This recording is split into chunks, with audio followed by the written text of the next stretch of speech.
Hey guys, continuing the conversation about how to get the best from our training, how to position ourselves in relationship to our training so that we can actually learn what Wing Chun is trying to learn us.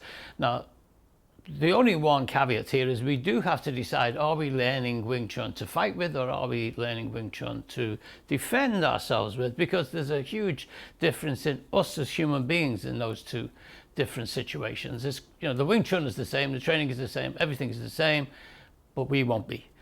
I don't know who's watching this, or I don't know if you've ever actually fought someone where you're deciding, yeah, I'm having a piece of him, or whether you're being on the other end of someone saying, I'm having a piece of you. It's a completely different story, and so we do need to understand that. So the 1-inch punch really is just this, just boom, boom.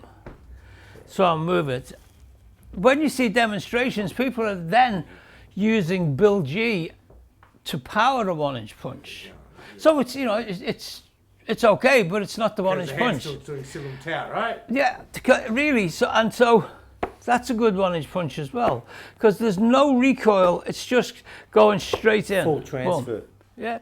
So don't close the fingers and punch. So this wants to be almost like I'm pressing forward and then it's folding up as I'm pressing in. Okay. But obviously all of these things would happen in midair. So from here it's just boom. So it's almost like my fingers are curling up underneath. So I'm not getting this out the way and going boom.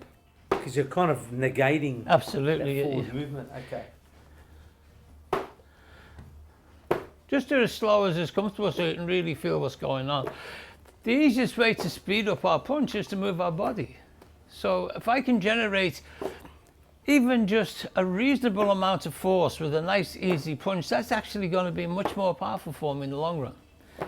I can pull the other guy into it, I can step into him, he's going to be stepping in to try and hit me anyway. No rush. Oh, well, that's the idea of having the book here.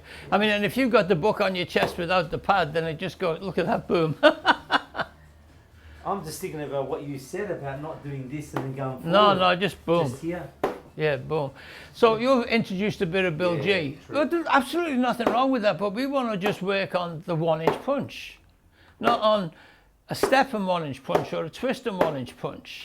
So we can get the feedback, see what's going on, see if we're happy.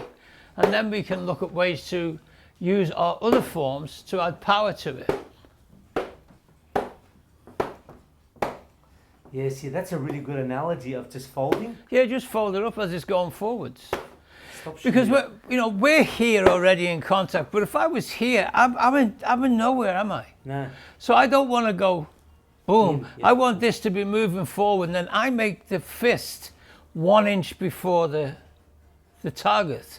So I could be back here, and I basically come up here and then just close Still up a as I 1-inch get punch. there. It is the 1-inch punch. The 1-inch punch only lives 1 inch away from the target. Anything behind that is something else, isn't it? When you try and make the fist, you're trying to hit it too hard. Oh, of course. When you're folding, you don't. And it'll only work if you're perfect.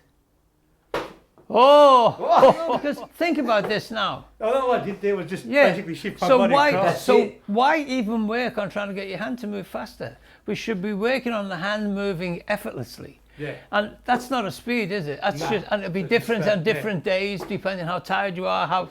Yeah, exactly. So as long as we can get this idea, as long as we can get the idea of simplicity and minimum use of brute force, and understand that it's a sliding scale. See, that's cool.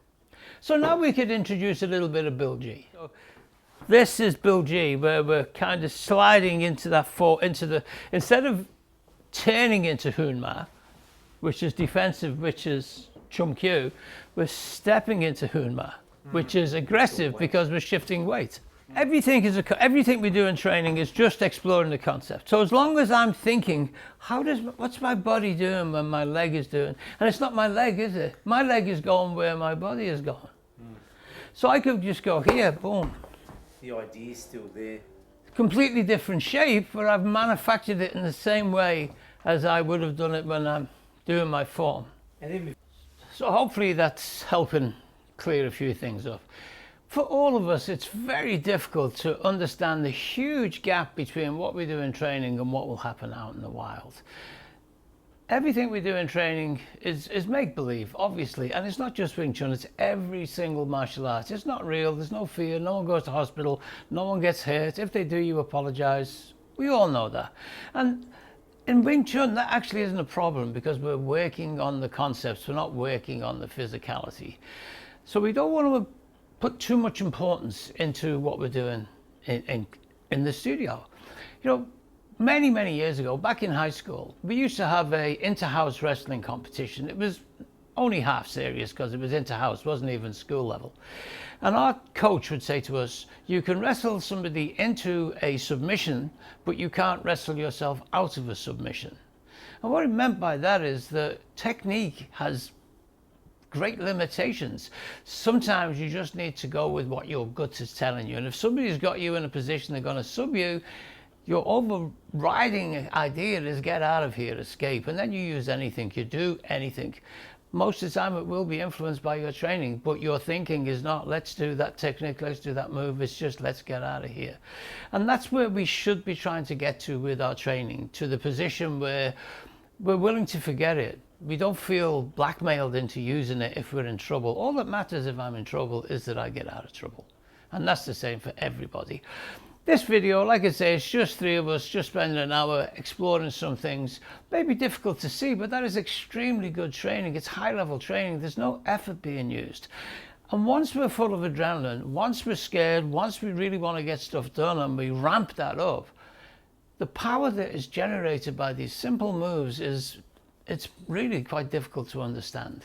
So hopefully it's making sense. If you'd like to, if you can reach me here in Southwest Sydney, go on down, have a couple of lessons, find out how I think. I'll not try and change what you do. That's pointless. None of us use our training. So it's pointless to say my training's better than his or his training's better than mine. All training is data collection.